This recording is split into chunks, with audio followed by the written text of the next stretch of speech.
By developing skills now, it will enable you to make choices later. Today, we are going to introduce you to what we think is one of the most important skills you can have when it comes to personal preparedness. Absolutely. But it's often overlooked.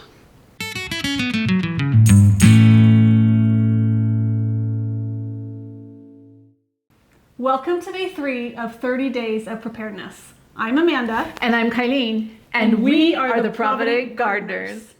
We want to welcome you to 30 Days of Preparedness, where we talk about all things preparedness. And we want to thank Michelle for inviting us to this collaboration because we think it is incredibly important. So today we have a message that we think is really important to share. Skills are so important, especially when it comes to your food and growing your own food. And yes, it might be cheaper to go buy it from the store, but one day, what if we don't have that choice?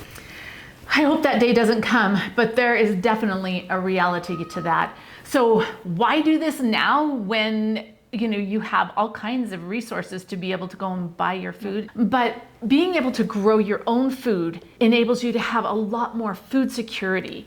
Developing those skills are something that it can't be taken away from you. It kind of reminds me of our grandparents, right? And the lost art of growing food and processing food. Like here, these are raisins. I grew these grapes, I dried them, and this is how our family enjoys raisins. The first time I went to can homemade salsa from tomatoes and peppers we grew in our garden, I was terrified because I didn't know how to can, and I was just positive I was going to make my family sick. But it really wasn't as scary as I thought it was. And it is such an important skill to have.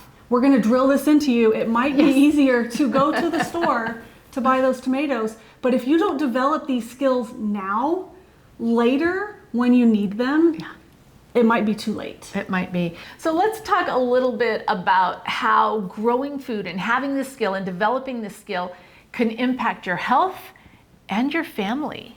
We have a garden and we try to involve our kids. We think it's important for them to know where their food comes from. Do you feel like a lot of kids maybe don't even know where their food comes from? Oh, absolutely. When I have kids visit my garden, it's fun to watch the joy on their face and when they're picking the raspberries or they're picking the grapes or a peach off the tree, and to realize that they can go out in their backyard and they can eat food that is amazing. It has a positive, healthy impact, not just physically on you and your family, but also with your relationships.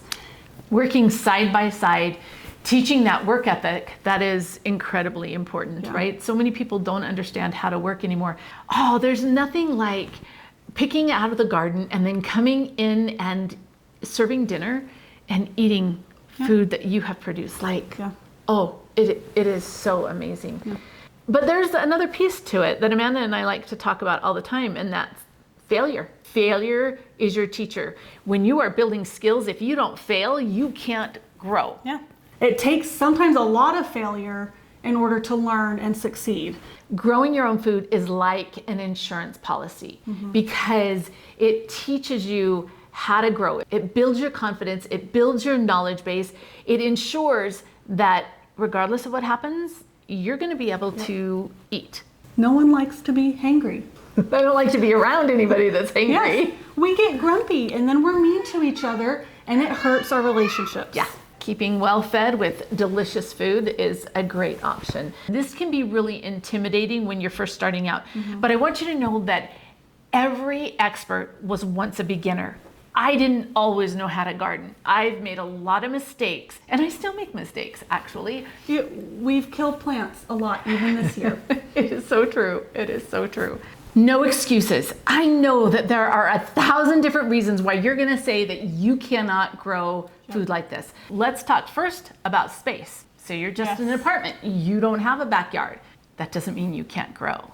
There are always things you can do on your countertop with light from a window. You can do vertical gardening. One of the things that you're doing that is really cool is the self-watering garden bed that you have out in the front, because she just has that in her front yard and you could totally do it on a patio. You could grow some of your own food. You don't have to grow all of it, but you could get involved in community gardens. Or how about a neighbor like me who has a much bigger garden than she can possibly handle? Come help me and share in the bounty of my garden. Don't give up because you don't have space, because you definitely have alternatives, but you've got to be a little bit proactive and find those opportunities. Yes. Let's talk about some of the free resources that we have. Well, Amanda and I, one of our goals with the Provident Gardener is to be a free resource for you so that you can just tune in and we can help share our knowledge. But we're also not the only ones out there. Yeah. YouTube is full of this wealth of knowledge of people with dozens and dozens of years with experience gardening. You might see a way we do it and someone else does it completely differently. It's important to do your research and decide and try different things to find what works best for you and your situation. And your public library is filled with all kinds of different books that you could check out, but a lot of times they'll have different gardening programs or seed swaps or all kinds of things. Just, get out there. Your local extension office is a great place to start. Just Google your local extension office and they should have all kinds of information. And sometimes those guys are really nice because I can call up our local agent and say, I have this problem with my fruit tree. I can send him a picture and he'll say, oh, this is what's going on and this is what you need to do. So there are so many free resources out there. So make sure that you take advantage of those. Even if you don't have a lot of space to grow and you can grow some things, like we said, no excuses, do it. But maybe you do want to do some bigger scale things and preserve your own food. There are U-Pick farms. We have one here that we just went to and got about 40 pounds of tomatoes to can a batch of salsa, because our tomatoes are struggling this year. There are always backups like that. Yeah. And if you see a neighbor that has apricots that they're not picking on their tree, or apples or whatever, don't be afraid just to ask. Say, hey, were you going to use those? Because so many of us would just love to share and we don't know who we can share with. Okay, Amanda, let's talk about the bigger picture just a second. For me, gardening is therapy. It's rich and rewarding. I eat so much better because when you look at this, how could you not, right? Grazing, that's what I call it. I go out in the garden and I'm grazing. I'm just eating all kinds of different incredibly healthy things. And for me, I don't spray anything. And so I don't have to worry that anybody has added anything to my food or sprayed it or done anything to compromise the healthiness of my food. Spending time in the garden for me too is therapy.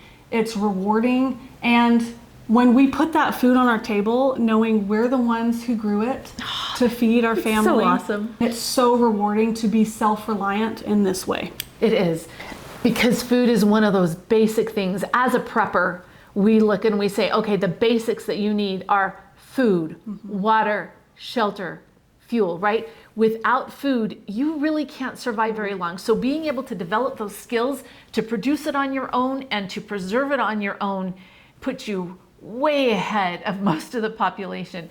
So invest in your future, invest in the flavor of the foods that you get to eat, and help teach our families how to work. So let's buckle down, learn this skill. Please like and subscribe, right? Subscribe to the Provident Gardener and check out the things that we're doing and share with your friends, because this is a great way for all of us to be able to be a little bit more secure.